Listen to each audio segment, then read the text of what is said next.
Picture this. It's 1939 in Feltham, West London. The country is weeks away from war. The factory is about to start turning out aircraft parts, and in the corner of a workshop, a small team is quietly building a car with no chassis. No orders, no customers, no plan to sell it to anyone. Well, okay, maybe things didn't happen exactly like that. Actually, with Aston Martin, that one is closer to the truth than you'd think. Welcome to the story of 10 rare and unique Aston Martins that, for reasons ranging from war to bankruptcy to a gearbox that simply gave up, never reached a single paying customer. If you've ever wondered where the modern Aston Martin actually begins, it isn't with a DB. It's with a strange gray saloon called the Atom. Designed by Claude Hill, the Atom threw away the ladder chassis every car of its era was built on and replaced it with a skeleton of steel tubes wearing aluminium panels. Today we call that a space frame. It was meant for the 1940 Earl's Court Motor Show, and that show never happened because Britain had other priorities. So company owner Gordon Sutherland kept it and drove it, racking up close to 100,000 miles in a car that existed in a population of exactly one. Here's the part that matters. After the war, an industrialist named David Brown answered a newspaper advert for a sports car company for sale. He was handed the keys to the Atom for a test drive, and what he felt through the wheel convinced him to buy the whole company. So, every DB Aston Martin ever made, every Bond car, all of it traces back to a prototype nobody was allowed to buy. Next on this list is a car that started a 60-year habit. In 1961, Aston Martin handed the very last DB 4GT chassis to Bertone in Turin. Bertone put a designer in his early 20s on it, a man still years away from becoming a household name. That designer was Giorgetto Giugiaro. The car he drew was called the Jet. Sharp, glassy, almost architectural, with a roofline that seemed to float above the body. It debuted at Geneva and stopped traffic. Aston Martin then did what Aston Martin does with cars like this. Nothing. One was built, and that was the end of it. Remember the name though, because Bertone was not finished with this idea. It comes back later in this video in the strangest possible way. Coming up next is the fastest Aston Martin that never reached a showroom. DP215 was the last of a series of competition prototypes built under the label Development Project, and the only one of its kind. Lighter body, engine set further back in the frame, 4-liter straight 6 making around 320 horsepower, built in a matter of months purely to attack Le Mans. At Le Mans in 1963 with Phil Hill driving, it was timed at 198.6 miles per hour down the Mulsanne Straight, becoming the first car ever officially recorded above 300 kilometers per hour at that circuit. Then, 2 hours into the race, the gearbox gave up. The torque from that engine had chewed through the input bevel teeth. Hill was out, and by November the British press was reporting that Aston Martin's racing department had closed. It sold at auction in 2018 for just under $21.5 million. Not a bad afterlife for a car that raced twice, finished nothing, and was never for sale. Next up is what happens when a cigarette company decides it wants to design an Aston Martin. In 1972, the tobacco firm Wills was launching a brand called Sotheby and wanted something spectacular to put its name on. So it went to British design house Ogle, and Ogle went to Aston Martin for a DBS V8. What came back was a glass fiber wedge with the most demented taillight arrangement ever bolted to a British car. 22 lights spread right across the back. The indicators lit sequentially from the center outwards. The brake lights worked in stages, so the harder you stamped on the pedal, the more of them came on. Following one in traffic must have felt like being chased by a fruit machine. 2 were built. The second went to a 60-year-old widow named Mary Agate, who lived near the Newport Pagnell factory and wanted a car she couldn't see being tested outside her house every day. When it arrived in 1973, she celebrated by hiring the Silverstone circuit on her own to find out what it would do. Continuing the lineup is Aston Martin's first serious attempt to revive a name it has never been able to leave alone. At the 1993 Geneva show, Aston Martin pulled the covers off 2 cars. One was the DB7, which went on to save the company. The other was the Lagonda Vignale, a vast Art Deco saloon that looked like a 1930s ocean liner reimagined by someone with access to a wind tunnel. Underneath, the truth was less romantic. The show car sat on Lincoln Town Car underpinnings, and Aston Martin promised a V12 for the production version. If there ever was one, there never was one. Ford had limited money and 2 Aston projects on the same stand, and the DB7 was the safer bet. The Lagonda name would keep coming back though. Twice more on this list, and it doesn't get any luckier. Next on the list is Aston Martin's vision of the future, which is now firmly in the past. At the 2001 Geneva show, Italdesign unveiled a roadster called the 2020, built on an early DB7 Vanquish. The name came from the brief. This was meant to show what an open-topped Aston Martin might look like in the year 2020. Instead of hiding the structure under smooth panels, the designers made the structure the styling, running extruded aluminium sections across the outside of the car in full view. Now here's the callback. The men behind it were Giorgetto and Fabrizio Giugiaro.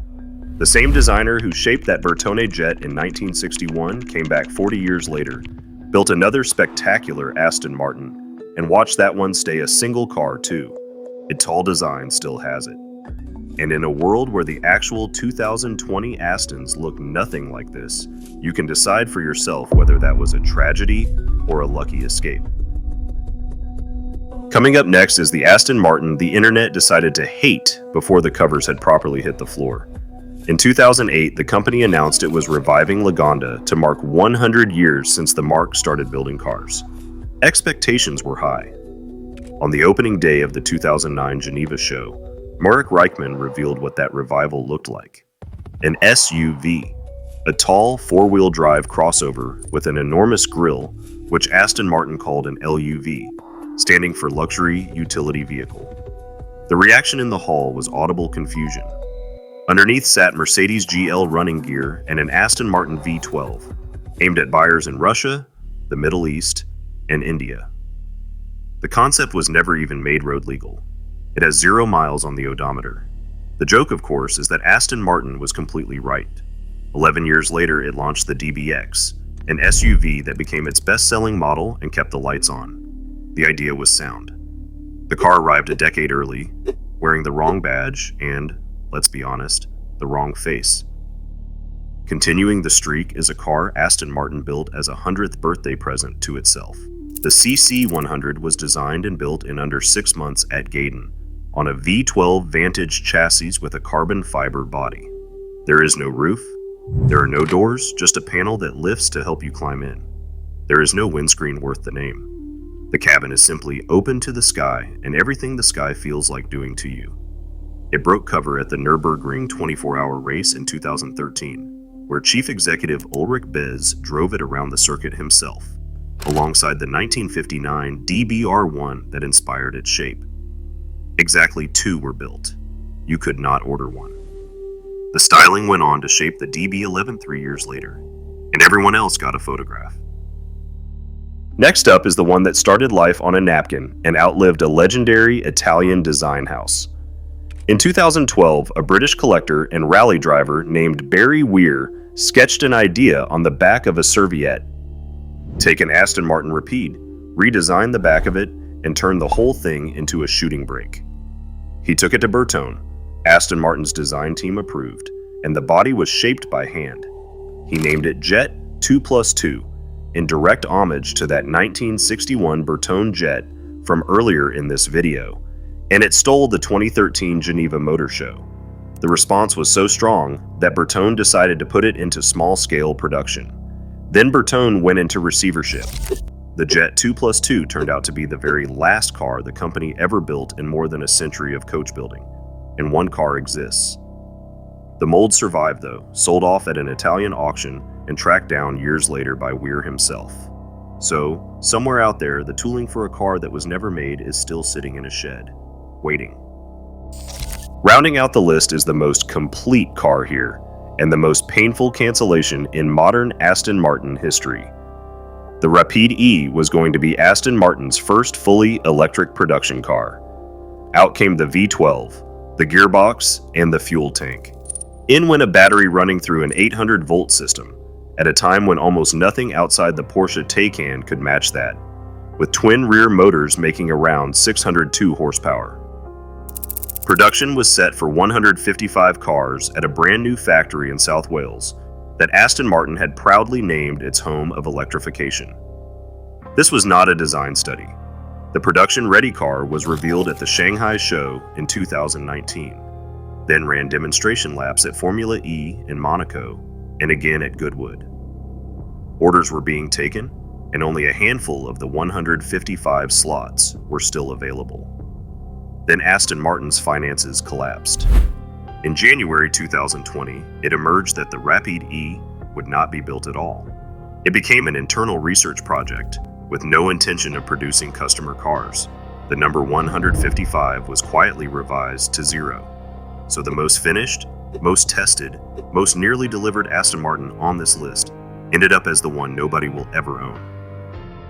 As an honorable mention, there's the Vanquish Vision concept, and yes, before you rush to the comments, there is a Vanquish on sale right now. But that's exactly the point. In 2019, Aston Martin showed a mid-engine supercar wearing the Vanquish name, powered by a bespoke twin-turbo V6 developed in-house and aimed squarely at Ferrari and McLaren. Then Lawrence Stroll's investment arrived. Priorities changed and the whole mid-engine plan was cut back. When the name did return in 2024, it came back as a front-engine Grand Tourer with a twin-turbo V12. A magnificent car, also almost the exact opposite of what was promised on that show stand. Honestly, maybe it's just me, but there is something very Aston Martin about announcing a mid-engine V6, delivering a front-engine V12 5 years later, and having everyone applaud anyway. So now I'm curious. What do you think of these cars? Is there one you'd add to the list? And out of the ones I've covered, is there one you'd want to see me make a full video about? Let me know in the comments. Some of you will have noticed a fairly obvious car missing from this list. The wedge-shaped one, the one from 1979 that was supposed to be the fastest car in the world, and ended up as a single prototype. That one didn't fit here for a very simple reason. It already has its own video. The information in this video was gathered from two main sources, the Aston Martin Heritage Trust archives and articles from Classic and Sports Car. If you enjoyed this video, feel free to subscribe and click on the recommended video on screen. It's all about the Aston Martin Bulldog, the car that was meant to break 200 miles per hour, took 40 years to actually do it, and nearly took the company down with it. Otherwise, I'll see you in the next one.